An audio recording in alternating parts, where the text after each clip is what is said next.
তাইলে ওদেরকে যেভাবে মানুষ প্রত্যাখ্যান করেছে তোমাদেরকেও লাথি দিয়ে তাড়ায় দিতে একটু দ্বিধা করা হবে না। এই খুব জনপ্রিয় এক মার্কার মহান নেতা কিছুদিন আগে বলেছে, ঘরে মগা, তোর সম্পর্ক না থাকলে আর না থাকলে কি আসে যায়। মনে রাখিস, তোরা চাইলেও না চাইলেও বাংলাদেশের শরিয়া আইন একদিন কায়েম হবেই হবে, হবেই হবে, হবেই হবে ইনশাআল্লাহ।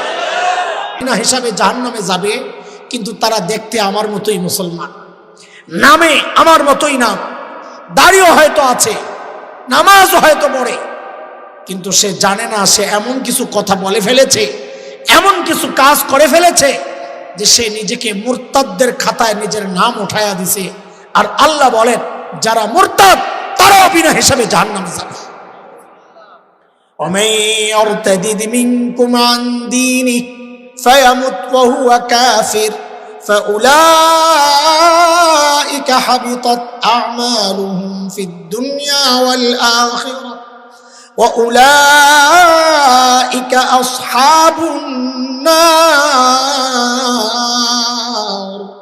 হুম ফিহা খালিদুন। একটু খেয়াল করেন, মুরতাদ কারা? লম্বা আলোচনার বিষয়টা, কিন্তু সংক্ষেপে একটু শুনেন। সারা জিন্দেগি আপনি টুপি পরেন নাই, আল্লাহ আপনাকে জিজ্ঞেস করবেন না টুপি কেন পরো নাই। কিন্তু যদি না এই টুপি নিয়ে তাচ্ছিল্য করেন, সাথে সাথে আপনার ঈমান চলে যাবে। আপনি দাড়ি রাখেন নাই, আপনি হারাম কাজে জড়াইছেন, আল্লাহ চাইলে আপনাকে মাফ করে দিতে পারেন। কিন্তু আপনি দাড়ি নিয়ে তাচ্ছিল্য করবেন, সাথে সাথে আপনার ঈমান চলে যাবে।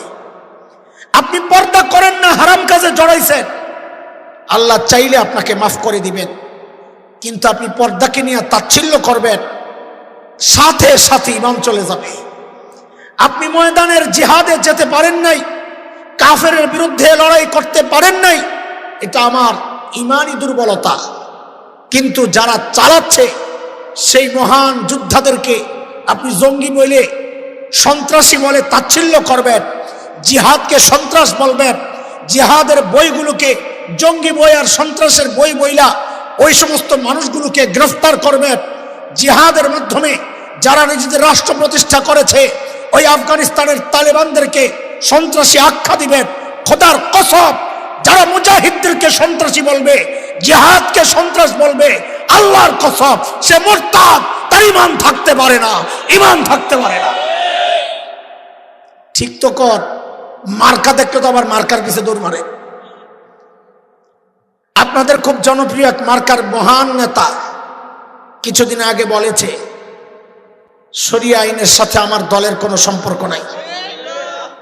বলেছে না বলে নাই?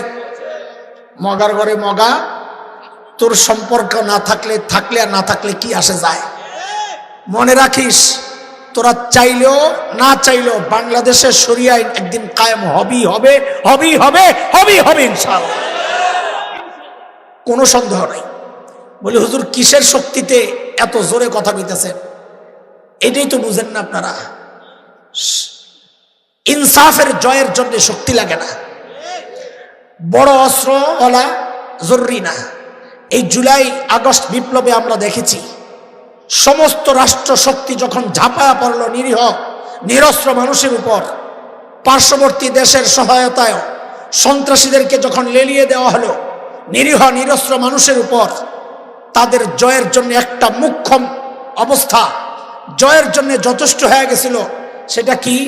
নিরস্ত্র একজন আবু সাইদ যখন বুকের পাটাটা যার এত বড়, যখন হাতগুলা ছড়ায়া বলল চালাও গুলি, এই যে শুরু হয়ে গেল, সারা বাংলাদেশে এটা ছড়ায়া গেল। এখন পুলিশ দেখলে যখন পোলাবেন দাঁড়ায়া যায় চালাও গুলি, তখন পুলিশও যায় স্বরাষ্ট্রমন্ত্রীকে বলে একটারে মারি দুইটা লাভ দিয়া দাঁড়ায়, স্যার করবো কি? এই চিন্তা যদি কারোর মধ্যে ঢুকতে পারে, এই সাহস যদি কেউ বুকে লালন করতে পারে, শক্তিশালী যত বড় শক্তিশালী হোক, তাকে পরাজিত করার তাদের জন্য কোনো ব্যাপার হয় না। আরে দুনিয়ার স্বার্থের জন্য যদি আবু সাইদরা বুক পেতে দাঁড়াতে পারে, তো ইসলামী হুকুমত কায়েমের জন্য বাংলাদেশে এমন কোটি কোটি আবু সাইদ কি নাই যারা নিজের বুকের তাজা রক্ত ঢালতে প্রস্তুত? আছো আছো আছো, আরে কে কে জীবন দিতে প্রস্তুত? হাত উঠায়া দেখাও। আল্লাহ কবুল করেন। তোমরা চাইলেও বাংলাদেশে ইসলাম কায়েম হবে, শরিয়া আইন চালু হবে, না চাইলেও হবে। বলে কেন বলছেন এত জোর দিয়ে কথাটা? এই জন্য বলছি, আপনারা তো বিশ্বাস করেন দুইয়ে দিয়ে কত, এটা সবসময় থাকবো তো? কয় ইনশাআল্লাহ। কিন্তু আমরা বিশ্বাস করি না সবসময় থাকবো, কারণ নিয়ম তো আপনারা বানাইছেন। এটা কখনো আবার কার মাথায় এটা ঢুকে যে দুনিয়ায় দুইটা নিলে একটা ফ্রি, দুইটা কিনলে যদি এমন কোন নিয়ম আয়া যায় দুই দুই দুই দুই একসাথে হইলে এক ফ্রি, মানে তখন সংখ্যা হবে 5 হইলে হইতেও পারে, কারণ মানুষের বানানো নিয়ম তো। আপনাদের এই নিয়মের এদিক ওদিক হইতে পারে, কিন্তু আমার নবী যা বলে গেছেন তা একটা ফোঁটাও এদিক ওদিক হওয়ার কোনো সম্ভাবনা নাই। সেই জায়গা থেকে আমাদের বিশ্বাসের অবস্থা এই, নবী বলেছেন সারা দুনিয়ায় একদিন ইসলামী হুকুমত কায়েম হবে। বাংলাদেশ কি দুনিয়ার বাইরে? তাহলে যদি বাংলাদেশও দুনিয়ার ভিতরে হয় তো বাংলাদেশেও একদিন ইসলামী হুকুমত কায়েম হবেই হবে ইনশাআল্লাহ।